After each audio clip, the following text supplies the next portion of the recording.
Good morning, world. Message today. Challenging times.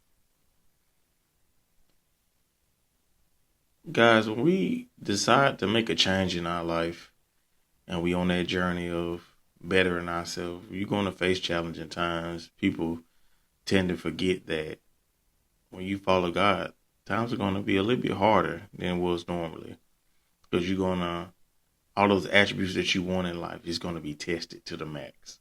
You want to pray for patience. You're going to have situations that requires you to have patience. You want to be courageous.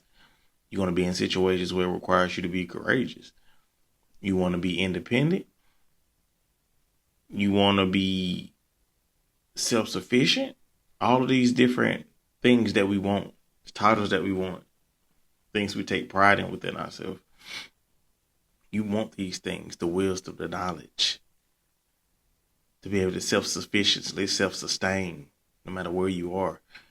It's going to take situations that's going to push the envelope, going to push the mold, going to push the perimeter behind that.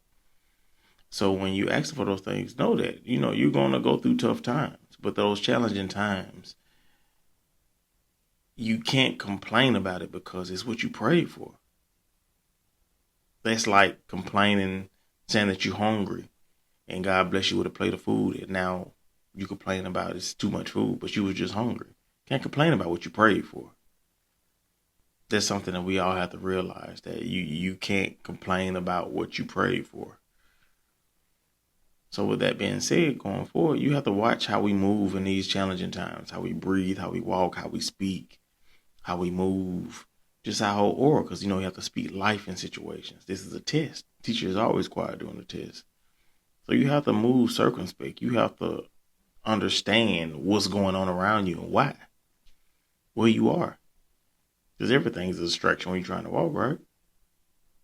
You really have to be careful how you speak life into yourself and energy you give off into the world when you're going through your own journey, when you're going through your challenging times. Because remember, Moses never made it to the promised land.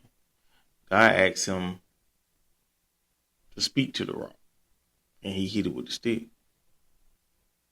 Food for thought. Y'all have a blessed morning.